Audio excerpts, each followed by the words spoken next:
Well, hello and welcome to this New Zealand Initiative webinar. We are here today to launch our latest report. It's called Smart Support for Councillors, AI Tools for Local Leaders. And it's my pleasure to welcome you all to this webinar. And it's a special pleasure to welcome the author of the report, Nick Clark, and Wellington City Councillor Tim Brown for the discussion. Now, I should probably explain that this is a topic that is close to our hearts at the initiative because we are great believers in localism, as many of you know. We are strong believers in a strong local government sector for this country, but we're also very strong believers in technological progress and especially AI. So this publication really brings the two different issues together.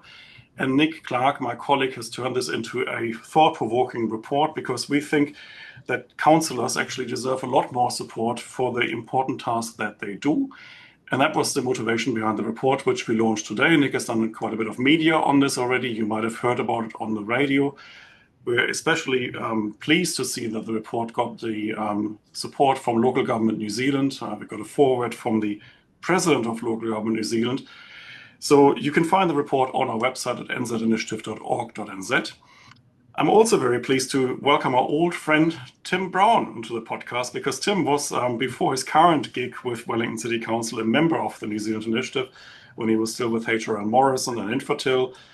And of course, he's got a long involvement with local government issues from his time back at Infertil when he was chair at Wellington Airport, which is of course a joint venture between Infertil and the Wellington City Council, which he's now a councillor.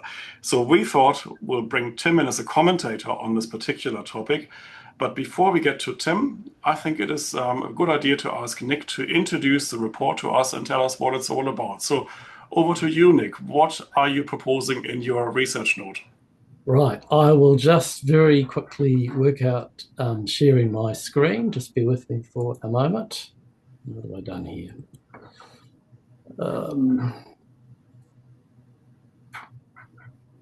Screen.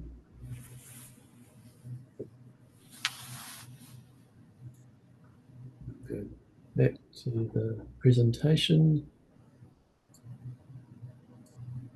Okay, thanks for your patience, everyone.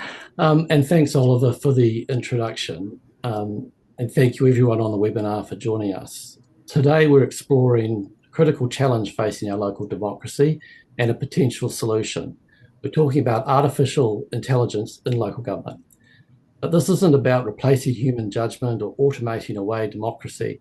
Instead, it's about addressing a fundamental problem that's undermining democratic oversight right now: the information imbalance between mostly part-time elected representatives and full-time professional staff.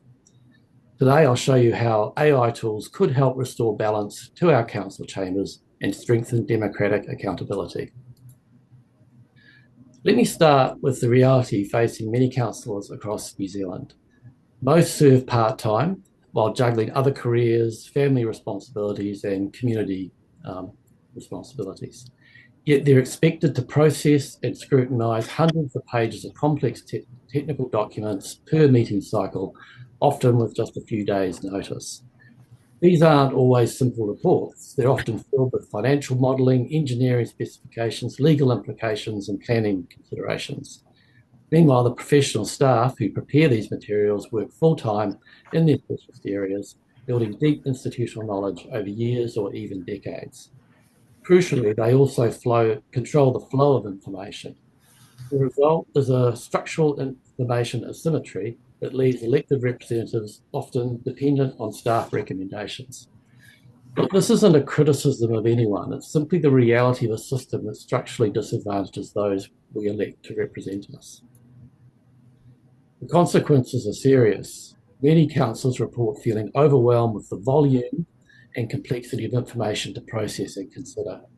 Councillors often find themselves having to accept staff recommendations without the robust scrutiny that effective democratic oversight requires. And high-profile issues get attention, but equally important matters with long-term implications can slip through without adequate examination. When elected representatives lack the tools to exercise effective oversight, we run the risk of worse decision-making. The heavy and growing workload, intense pressure, and sadly at times abuse is impacting on the ability to attract and keep good people. So this is where artificial intelligence offers a practical solution, not as a replacement, but as an enhancement. AI could help councillors synthesise and manage information, transforming those doorstopper reports into actionable insights. It could identify patterns and inconsistencies that might otherwise go unnoticed. It could help analyse community feedback from multiple sources and support better decision-making through scenario modelling. And AI can help people better organise their time and do admin tasks. The goal isn't efficiency alone, although that would obviously be great. It's democratic empowerment. AI tools could help level the playing field between part-time elected representatives and full-time professional staff, enabling more informed oversight and better decision-making. Critically, humans should remain firmly in control. AI should serve as a cognitive extension, not a replacement for the essential human judgment that democracy requires. So let me show you how this works in practice. I analysed a real example, a paper on a Wellington City transport plan. Without AI support, a councillor would need to read the entire document and probably plenty of other background material, taking hours and possibly missing important details due to time constraints and leaving little time to ask pre-meeting questions or consult their colleagues.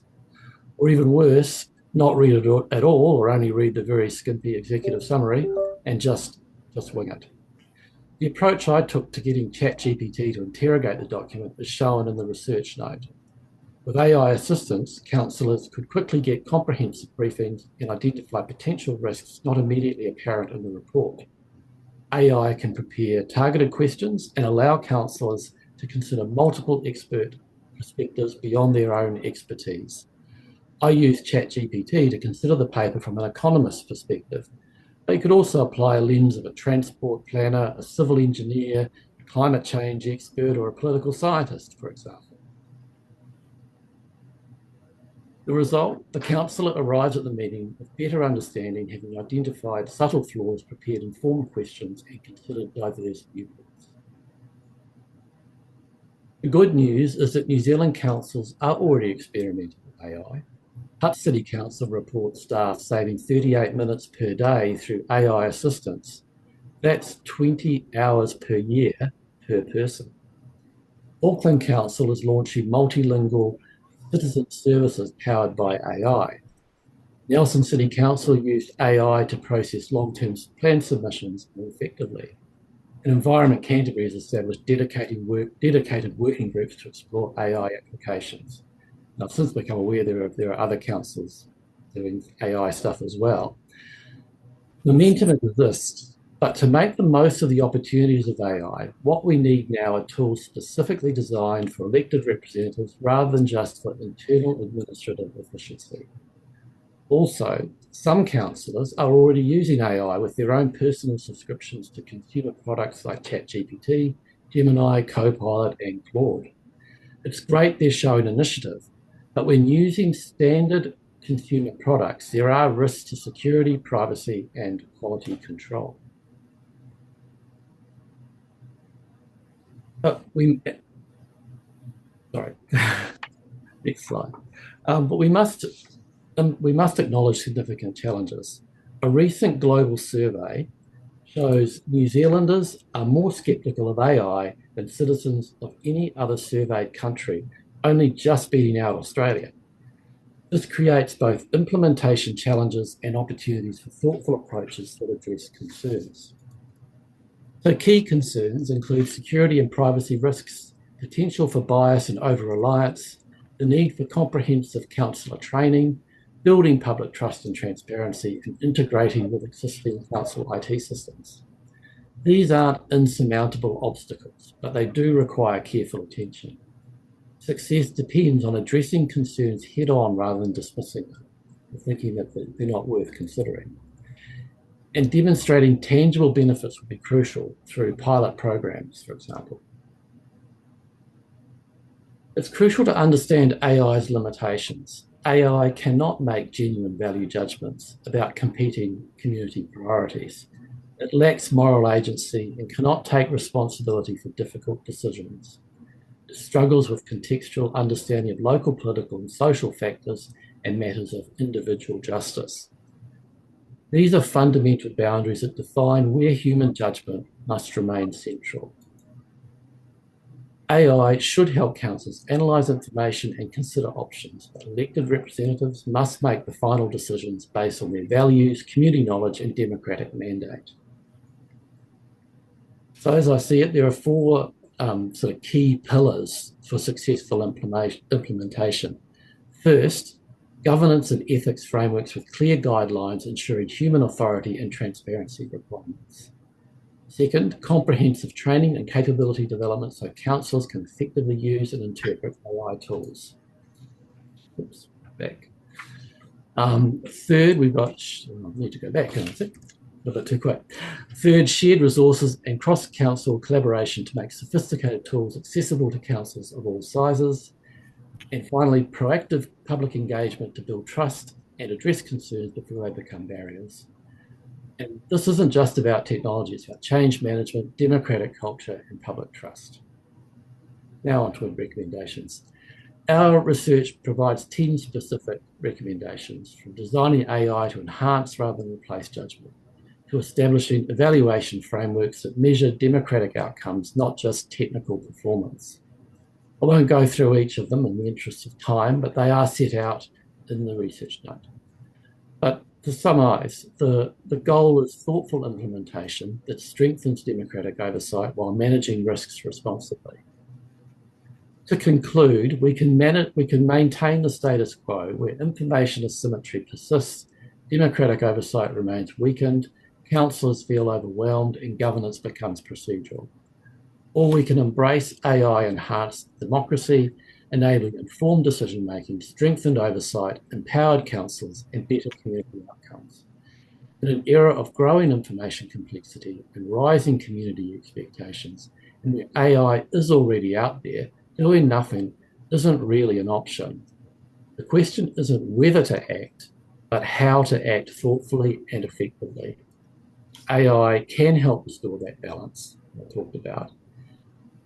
But this isn't about replacing human judgment. It's about giving our elected representatives the tools they need to exercise that judgment effectively. The next step should be to roll out pilot programs in willing councils, build shared resources and expertise, engage communities in honest conversations about AI's role in democracy, develop ethical frameworks, and train councillors on using it effectively. AI offers a practical path forward if we implement it thoughtfully. Thank you for your time. I look forward to the Q&A, but in the meantime, I'll hand back to Oliver. Well, thank you very much, Nick, and congratulations on your paper. It's a very good read, and as I said, you can find it on our website at nzinitiative.org.nz. Now, before I hand over to Tim, just some housekeeping. We will have a Q&A session, and you would have seen the message coming up in the chat already.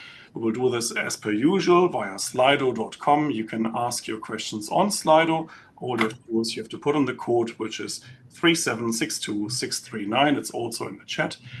And you can also vote on everybody else's questions, and I will ask the most popular questions afterwards. But I think in a variation from our usual format, if we have any mayors or councillors on this call, you may raise your hand in the Zoom call, and I might actually put you on the spot afterwards, and you can ask your questions directly. If Diane Calvert is there.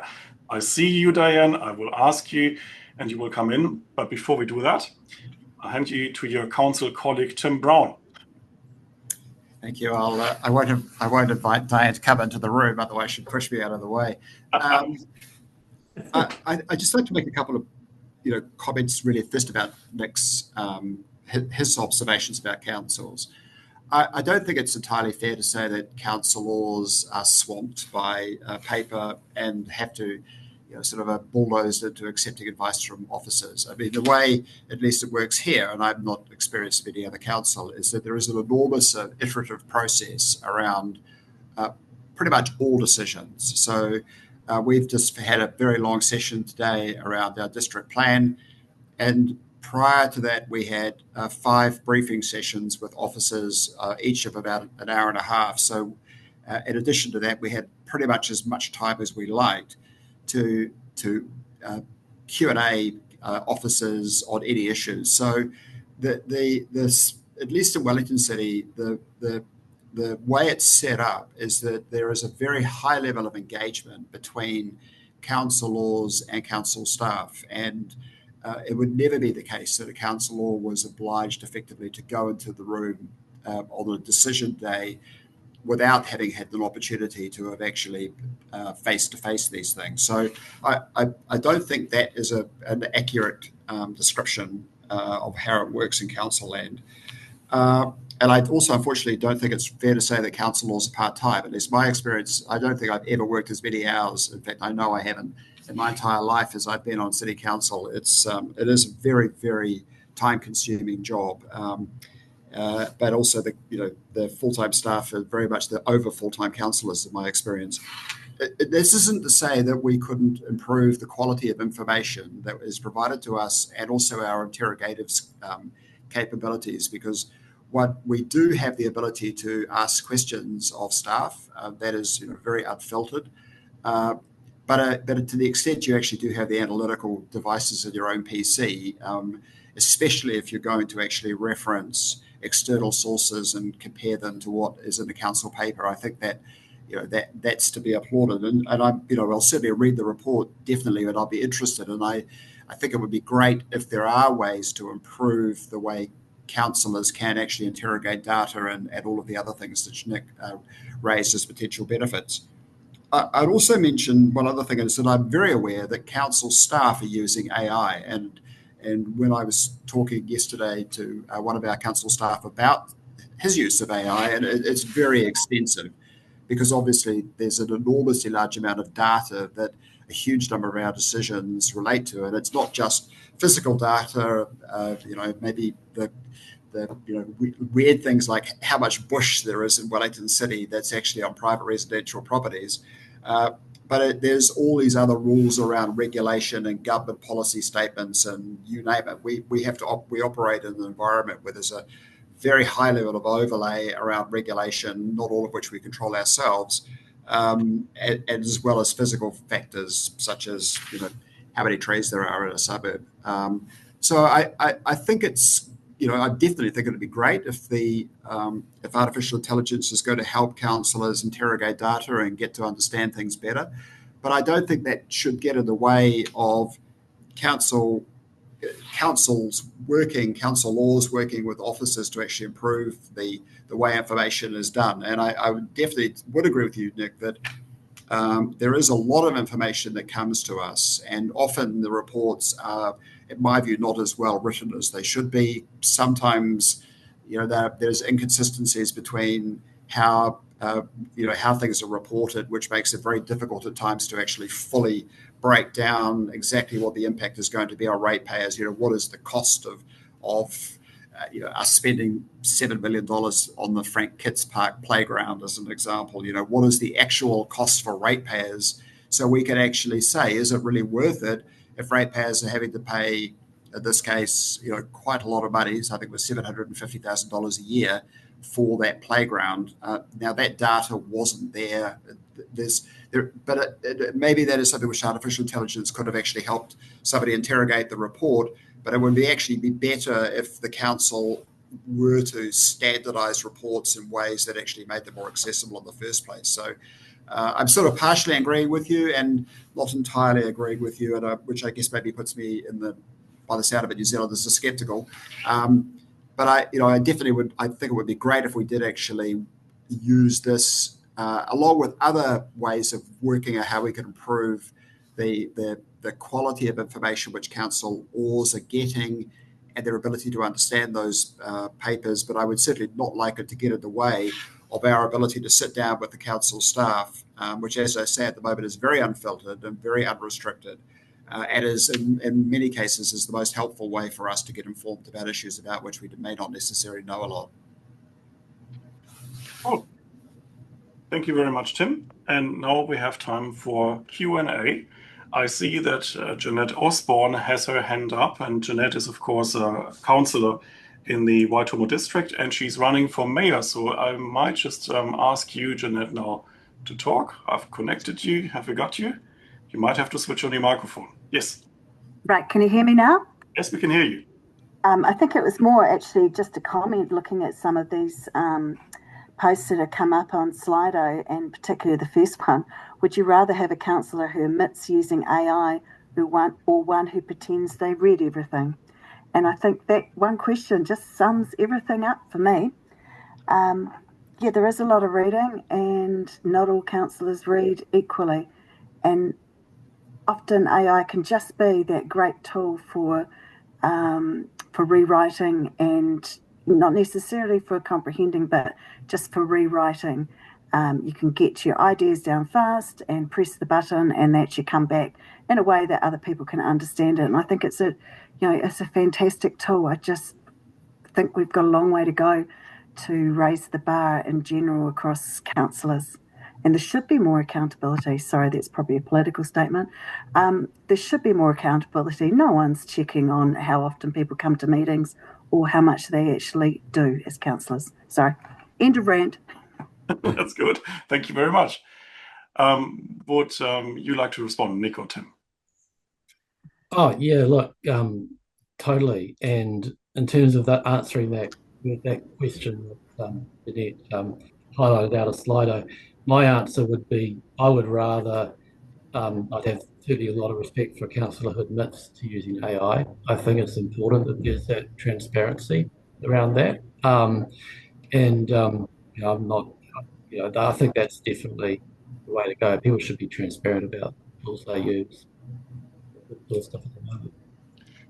I see we've got another councillor with her hand up, and it's Margaret Murray Bench, and she is a councillor in the Western Bay, I believe, District Council. And Margaret, have we got you? You're live, Margaret, if you want to ask your question. You might not have your microphone on. In which case, maybe we'll ask the first question from Slido then. I mean, that's the one that we already discussed. Can you hear me? Yeah, we can. Margaret, you're there. That's fantastic. Okay, ask your question, please. Right. So presumably this is just an app that we can download. Is that the case? And then if it is, we are going through in local government massive reforms at the moment, and any tool that we can have to give background information, to check for evidence, and that's happening in other areas, I think is a huge advantage for us. So I'm really keen to use it, and I just want to know how to get it, and somebody may have the answer. And I do agree with Tim, but in reality, if you haven't done your background homework before you even get to the staff, you don't know the questions that will get the answers that we need. And so it might be different in Wellington.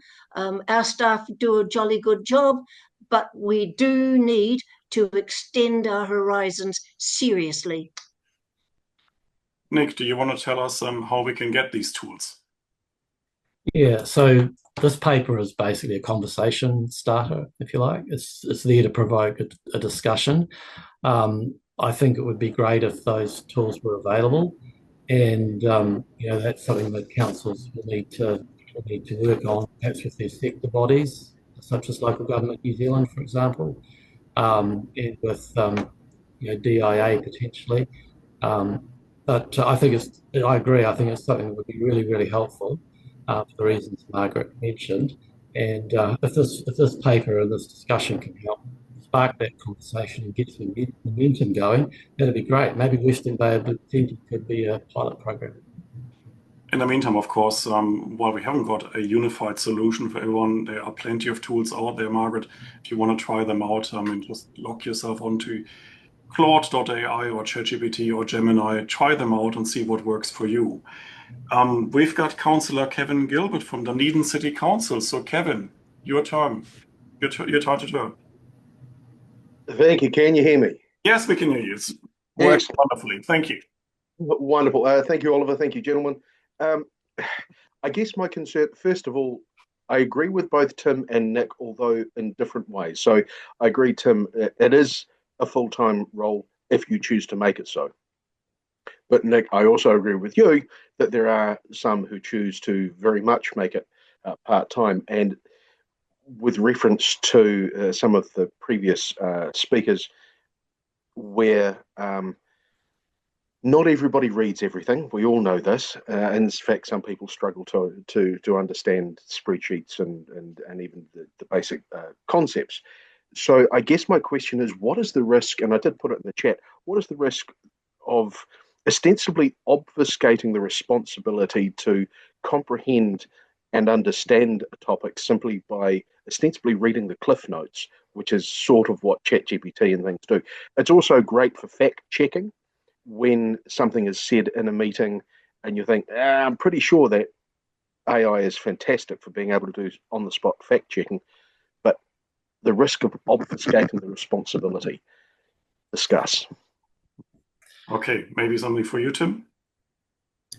Well, it might be one for Nick, actually, but Okay. I think I would agree with you. I think this is a genuine issue because I definitely, I would say, around the council table, a lot of councillors spend a lot of time actually interacting with people who are going to be impacted by council, whether today in the district plan change that we voted through, there was a lot of interactions that actually went into that, as well as of course reading the independent hearings panel report. And I think it would be very undesirable if councillors were to actually just shortcut stuff and avoided the cold face type experience, which is very, very often a critical determinant of whether people are, once you actually come to debate issues, when a councillor can say, I was talking to so-and-so and this was their issue, that is a much more meaningful than I was talking to a machine and it surmised that the problem was so-and-so. So I hope that I think if artificial intelligence becomes a real shortcut and is a way of actually reducing the relationship between councillors and council staff or councillors and members of the public, that would be very undesirable. Yeah, look, and I completely agree with that. And there's no substitute for having good foundational knowledge, good links and back with your community. I think people that end up over relying on AI will eventually be exposed for that. So I think there is the need certainly to make sure that people do have those skills and knowledge. And AI is a tool, and like all tools, it's only as good as the people that are using them. The ability to ask the right questions, the right prompts, and interpret and do their own fact checking of what the AI comes up with, because AIs can hallucinate, they can get things wrong. So there's always the need to sense check whatever comes back, and that won't change. And just on the part-time, full-time thing, I totally accept and agree that if you're in a city council, it is a full-time job, no doubt about that. I think where it's more of a part-time job is in the smaller, at least in terms of what they're paid for. It's the smaller councils where that becomes more of an issue. But I totally accept and agree with you, Tim, and Kevin, that for a city councillor, it is very much a full-time job. Right, I see we've got one more councillor with his hand up, and it's Kevin Tappin from the Mata Council. Kevin, what's your question? You might have to switch on your microphone. Can you hear me now? Yes, we can hear you. Sure. Hey, look, thank you so much, Nick. It was a perfect segue into what I was about to say. It's a tool. It's a tool in your toolbox, and you'd be crazy not to use it if it's the right tool for the right job. I don't know about you three. You may be not quite old enough, not as old as me, but I look back when I did school C and UE, and we weren't allowed to use calculators. Well, that was crazy. It was a tool. I can still multiply, I can still add and subtract, but I use that calculator because it's easier. It's just one more tool in the toolbox. So yeah, I mean, AI will never get rid of the live face in the council chamber that can go out and talk to people. It can't get rid of the fact that you can then go and talk to people on the staff. They're full time. They're professionals. They know what they're doing, but don't always get it right. And that's our job, is to make sure that their recommendations are what we want, and what fits the purpose that we're looking for.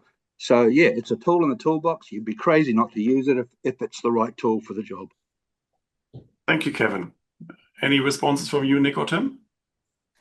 Oh, look, totally. And I think that, as I said, this situation isn't anyone's fault. It's not about staff deliberately trying to mislead or unduly influence people. It's just the nature of the environment that we're in and the way things are working or perhaps not working. So that's what I'd like to add. Got another councillor with a hand up, and that's Duncan Campbell from Taupo. Over to you, if you switch on your microphone, Duncan. Yes. Hello, can you hear me? Yes, we can hear you. Oh yeah, good. Yeah, look, I think this use of AI. I mean, basically, if a councillor or elected person is going to produce some output or say things, they whether they use AI or not, they have to take responsibility for it. So it's sort of kind of a moot point, to be honest. But I've got to say, at my own council, a bigger problem is the withholding of information on spurious grounds of confidentiality. And for example, a lot of the stuff that we do get when we're given it is held on a secure platform called Diligent, where it's only screen viewable. So I've requested so many times for PDF versions of materials, and it's just not released. And I think it's just that's actually almost a greater problem. Thank you, Duncan. I see Tim nodding. Oh, no. I shaking my head because actually there's virtually nothing that we get which is confidential. I mean, pretty much 100% of Wellington City Council material is available for public scrutiny, and it is on the website. So we definitely do not do what Taupo is doing. And you could get all the documents in PDF. Yep. They're all there. Everything's there. Now, if you got a few more councillors on the call, please feel free to raise your hand. But in the meantime, I'll ask a few questions from Slido. So, Oliver, did you come in? Yes, go ahead. Oliver, did you mention Diane Calvert was on the line? Diane Calvert is on the line, and she had her hand up in the beginning, but I can't see her now. So, Diane, if you want to ask a question, let me know, and I'll call you in. But first to Slido. So we've already discussed the question: would you rather have a councillor who admits using AI or one who pretends to read everything? So is it a problem, Tim, that it has too much material at times and with too short notice periods? I mean, it's the volume of information and the timetables that we have to operate under are a major problem. But whether using AI to interrogate the data or whether actually getting the council staff to format it more efficiently, I think it's sort of like it's which way would you actually go? I mean, it's when you have a very major issue like the district plan, as we've had today, then you have a very long lead time. You have an enormous amount of ability to interact with the people who've written the reports and to Q&A it. Some other material, unquestionably, it would be there is a real formatting issue around these problems. But I'd just like to make one other point, while I've sort of got an audience. I'm also on the Infrastructure Commission, and it's sort of interesting looking at their criticism of government around infrastructure planning and spending, and a lot of it has to, they're finding that a very high percentage of central government infrastructure projects are not properly planned and not properly costed out. That the central government its systems are very poor when it comes to actually providing information around infrastructure projects, and of course the disclosure is in many cases is negligible or very restricted. I don't think any of those problems afflict Wellington City Council. What I've seen of all of the infrastructure projects that I've been involved in here is that there is a very comprehensive amount of information. So I think it's important to look at where the big rocks are when it comes to problems, and oftentimes they are going to be around planning and accountability and things like that. And I don't think that's a problem. I mean, your problem is, which Nick is talking about, is really is council law's ability to be able to actually, digest that information and arrive at the right decisions. So I think it would be great. It would be, I think there's a bigger problem which we've got in New Zealand government, but I think it's a central government problem, not a local government problem. Sorry, it's a bit of a tangential point. No, Thank you, Tim. I am very pleased to see that Diane Calvert has a hand up. So Diane, you're on. Please unmute yourself and ask your question. Well, it wasn't really a question. It was more of a comment, if that's okay. I must admit, Councillor Brown and I don't often agree, actually, on a number of things, and we haven't quite agreed on the use of AI, to be honest. But I just want to share a couple of things with you. First up, if you haven't had a look on LinkedIn, check out the Hull City Council's new video. It's about 5 minutes long, and it tells the story of their journey on using AI. So, which they started at the end of last year, and it's worth a look about controls they're putting in place for responsible use. So I think it's really useful. But I think the other important thing that for councillors or elected members is using this AI tools to help communicate outwards, because we sit in our meetings all day and we're digesting a lot of information. So how do you summarize that? How do you then make it palatable for the average person to understand? And we're all trying to use social media to communicate, rather than just rely on, the mainstream media. So I think the tools are really useful for that and summarizing information. And last week we had a committee meeting, and I used AI on purpose to see how it could help me. I have dabbled in it, so I'm not a newbie. But what it did is it took our 100-page quarterly report, and I said, okay, can you summarize this for me? I had read it, so I'm not using it, but it did give me a summary, which I then shared with my colleagues, because I know not everyone reads the stuff. But then also I had some areas that in particular I was interested in, and I asked the AI tool, which was ChatGPT, to just interrogate it a bit more for me, and I threw some other information in as well. And I found that really useful as well, and to help shape some of the questions I wanted to ask. But the other aspect to all this, it provides a level of objectivity that I don't necessarily possess. I have my own views on certain things, are shaped by different things.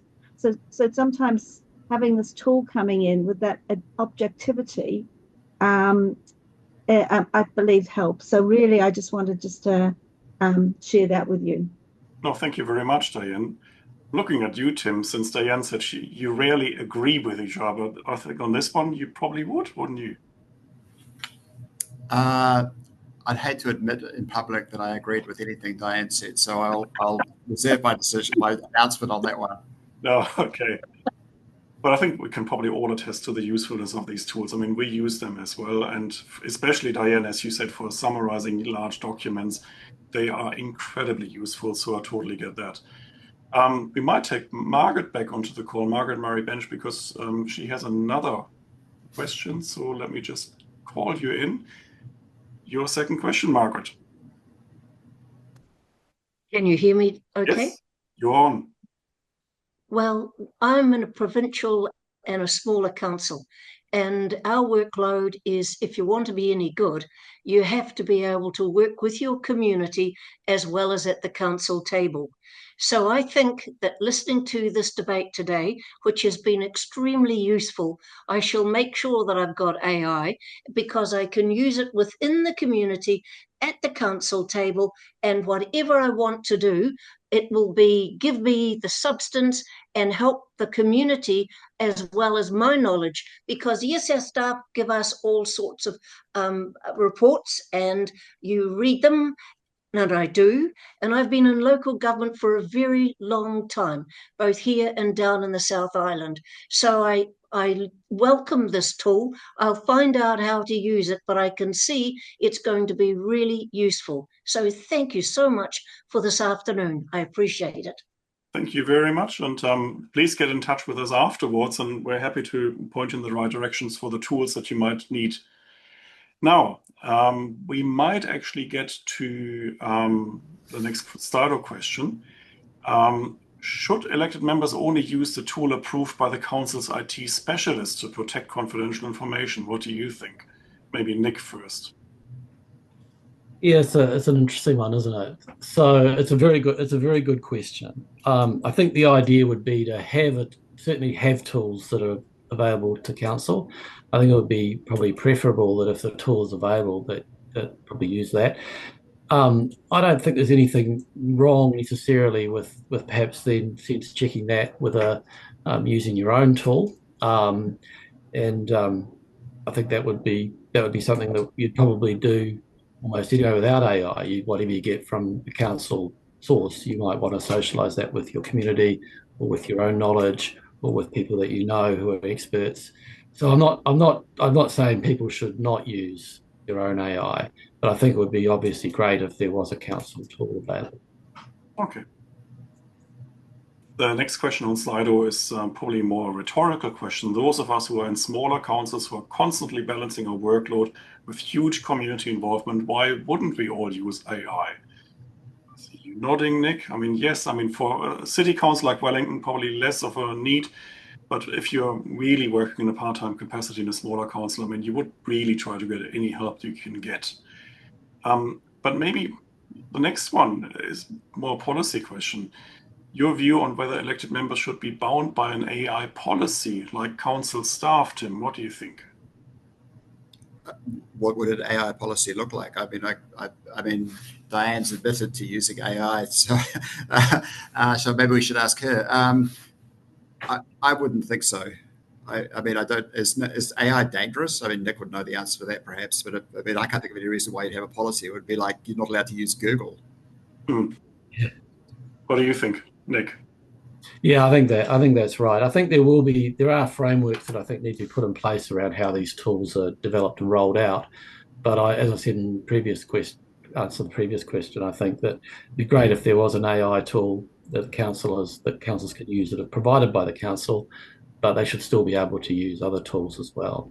As Tim says, it's like going on Google. Okay. Next one. If every councillor has AI, does the information asymmetry just shift to who has the better prompts? Well, perhaps, but I mean that's probably what happens at the moment anyway, with councillors having particular knowledge and expertise and contacts and the like. There'll always be some asymmetry in terms of skill and knowledge, but hopefully what AI can do is it can lift all boats to some extent. Okay. Just a quick question. I saw a hand up earlier from Tracy May, councillor from the Waikato Regional Council, but I can't see the hand anymore. If you still want to ask a question, Tracy, please. Oh, there you go. Wonderful. You're on. Just switch on your microphone, please. Hi, can you hear me? Yes. Yes, perfectly. No, I'm not a councillor. I am actually head of digital. And I guess I just wanted to kind of contradict some of what you're saying around an AI policy. I think it's really important, particularly when you get to confidential data. I think, stuff that's in the public domain, that's fine. But actually, when you've got bound by legislation, the Privacy Act, and some of those things that actually are in a more council-specific confidential area, then you actually really do need to look a little bit harder at the tools you use and have the policies around that kind of stuff. I think, it's probably underestimated, that side of it. Cool. Who would like to respond to that? I'd just say that's a very good point, and thanks, Tracy, for raising that. Very helpful. I'm not too sure quite what that means, to be honest. I mean, for instance, one of the rare areas that we do have confidential information at Wellington City Council is with the appointment of directors to council-controlled organisations. And I'm pretty sure that most of us in that situation where we get our list of people who are recommended for us, we will Google those names. Now, what are you saying? We shouldn't be allowed to Google their names. I mean, I don't know what public availability comes from asking your artificial intelligence device, if you like, to go through a document, but is it actually kind of automatically become public? I doubt it. I mean, it's any more than the fact that I've Googled up Nick Clark's name when he was nominated to be appointed to the zoo or something.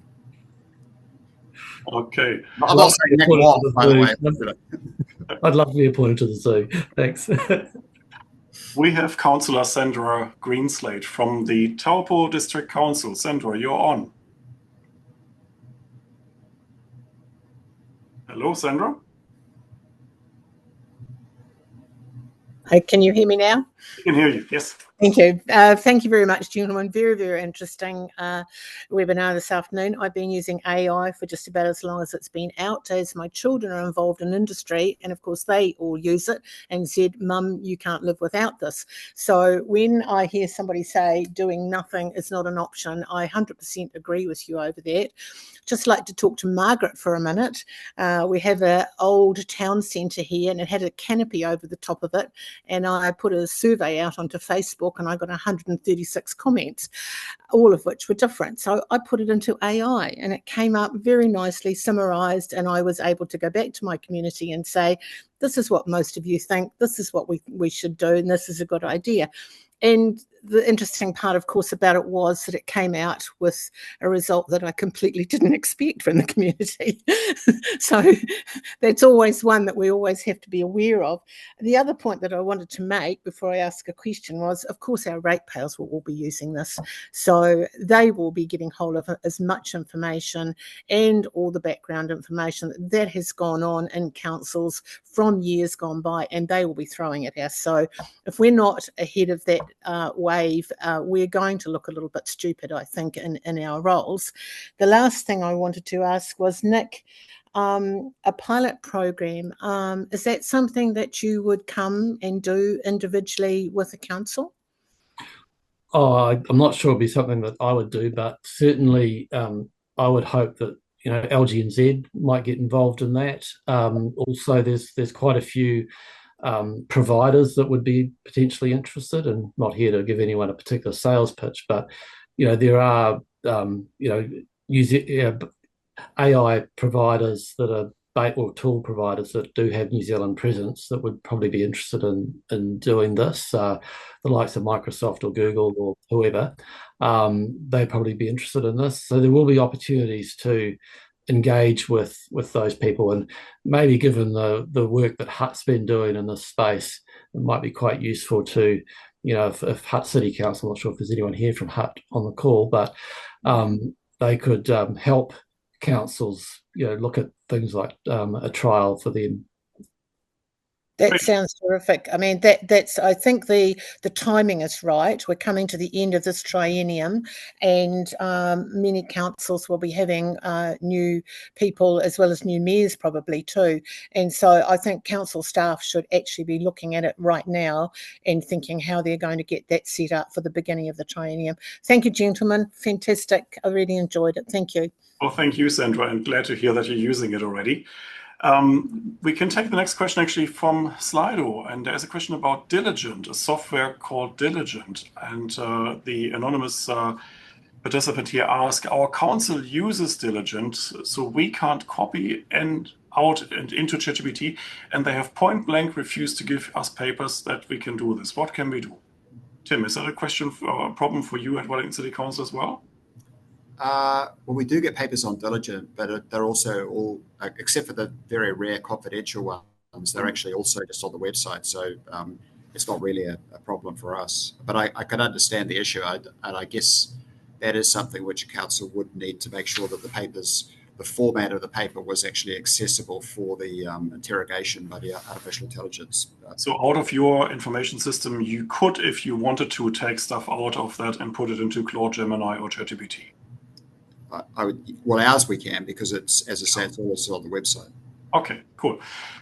Question from Tim Clark. I can see how AI can assist with the dynamic you've outlined. Isn't there a far more fundamental issue, though? The whole governance model for local government in New Zealand. I mean, how much time do we have? Nick? I'm happy to have a crack at this one. So yes, the short answer. So a report that I did for the New Zealand Initiative back in December, called Making Local Government Work, actually addressed that issue pretty head on. It suggested options such as a strong mayor model, the German model that Oliver knows well, reform to codes of conduct and conflict of interest policies, looking at perhaps a step towards the strong mayor model, which is the Auckland mayoral office model, having that more available across the country. Whether the powers and duties of company directors could perhaps apply to councillors and mayors. So there are and reform to access to information. And I know the government, through its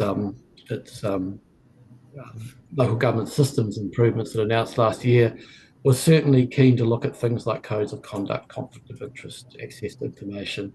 And Vivian Brown, the previous minister, seemed quite keen on the idea of an Auckland mayoral office model. So there are certainly things that I would totally agree that the governance does need a bit of a change potentially, but this would help regardless of that. The AI. It's a question, is it really worth waiting for a bespoke specialist model rather than just using the latest GPT or Gemini model?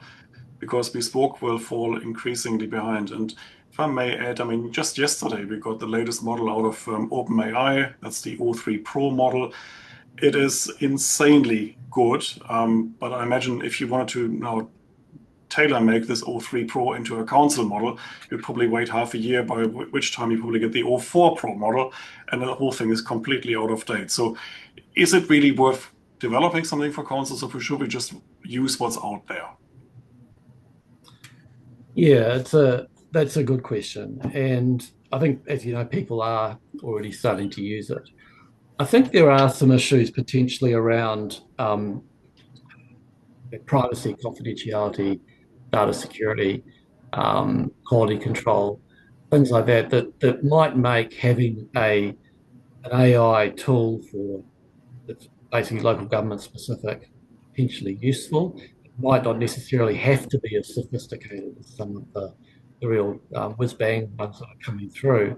But whatever the case, even then, if you had some good frameworks in place for developing these tools, then those could hopefully have the flexibility to allow advances in technology to be able to be factored into these models as they evolve. Tim, do you have any views on that? No, I think that you want to. This is the Tim Clark question. Mm-hmm. I think he's probably right that there is a whole range of changes which are actually going to be desirable, but I think Nick's, artificial intelligence one is just one component of an overall kind of area.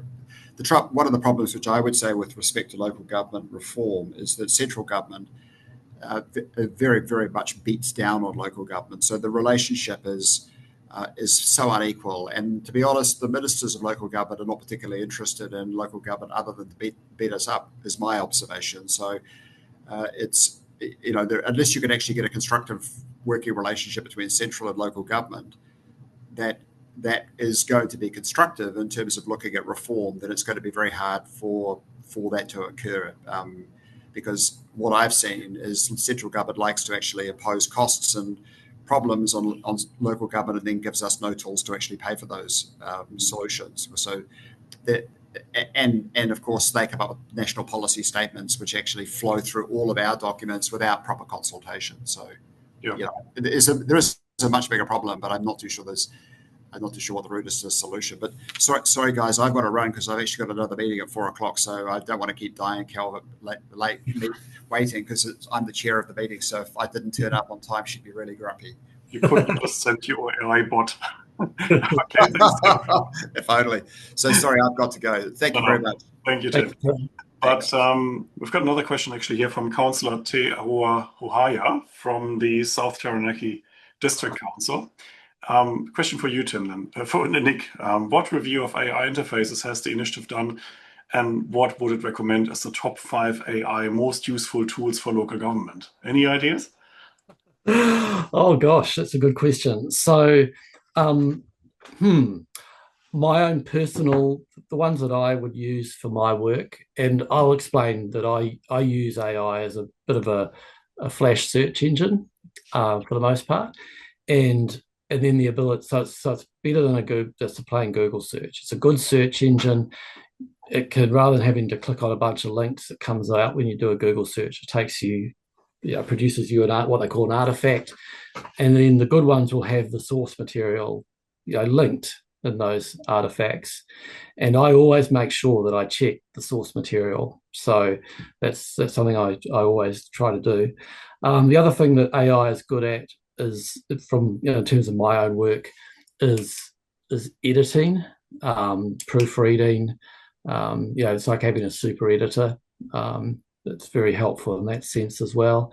So I mean, in terms of the ones that I would use on a reasonably regular basis, ChatGPT is a good one. I think a few people have mentioned using that one. The other ones that I use is a tool called Perplexity, which is also pretty good. And then there's one called Claude, which I find I probably use that the most. And it's through, is that OpenAI's one? No, that's Anthropic. Anthropic. Yes. So, and of course, there's the ones that sort of come often with your smartphone or your laptop, like Microsoft Copilot and Google's Gemini. They're there already that you can potentially use. So yeah, those are, if I think that comes to 5 actually, but there are plenty of others out there, but those are probably the 5 main ones that are used in New Zealand. Okay.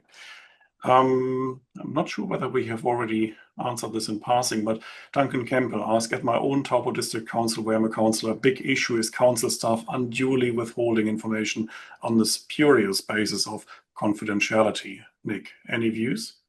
Yeah, that's right. And that certainly came through in the discussion that sort of underpinned the Making Local Government Work report, which I did at the end of last year. There was quite a bit of that, and I think there's a lot of it is that council staff, like staff and working for government departments, are often very risk averse. They don't like things that might come back and blow up on them. They're very policy and process function oriented, and I can certainly understand that. But as Tim said, Wellington City Council appears to have a different approach. So there seems to be quite a bit of variation in how councils do this. Maybe this is an area where Wellington City Council is doing it better than others. Next question I might actually take myself, and that's how to protect the confidentiality when you use AI to summarize a confidential report. Well, the thing is, actually, a lot of these AI models are out there in open source. You can actually download them, you can run them on your own machine, provided you've got a good enough graphics device. And then you can actually run the entire AI process on your own computer without ever touching the internet. So this is possible. And of course, once we have a solution for councils, the councils actually may run this themselves on their own machines and give you access to that. So you wouldn't actually have to send it to the cloud, to an international server anywhere. You could protect confidentiality if you really wanted to, I believe. Next one, and probably the last one in our webinar. We are still bound by the legislation, Privacy Act. Some data can't be put into OpenAI tools. Have other councils given paid licenses and training to councillors? So Nick, do we know of any councillors doing this officially already, or is this really just a bring your own technology for councillors right now? I'm not aware of any that have done that. That doesn't necessarily mean there aren't any that have, but no, I'm not aware of any. Okay. Then in which case, we may hope that your report and the discussion we had today will trigger something. We are very grateful to our friends at LGNZ for giving their support to the paper by providing the foreword to it. And we hope that this may have really then started a debate on how we can equip councillors and councils better with new technology so we can help decision-making in councils, because it would really benefit everybody. So for now, thanks to all of you for watching this webinar. Thanks to Nick and also to Tim Brown, who's already left us, for contributing to the discussion. And thanks to all the councillors we had on the call who were willing to put their hands up and ask questions. If you want to find out more about the report, as I said, you can find it on our website at nzinitiative.org.nz. I would encourage you to get in touch with us if you've got any questions. I would encourage you all to discuss it in your own councils and with LGNZ. And I'm sure we will see a lot more happening in this area. But for now, thank you very much. And we'll see you at our next webinar. Goodbye.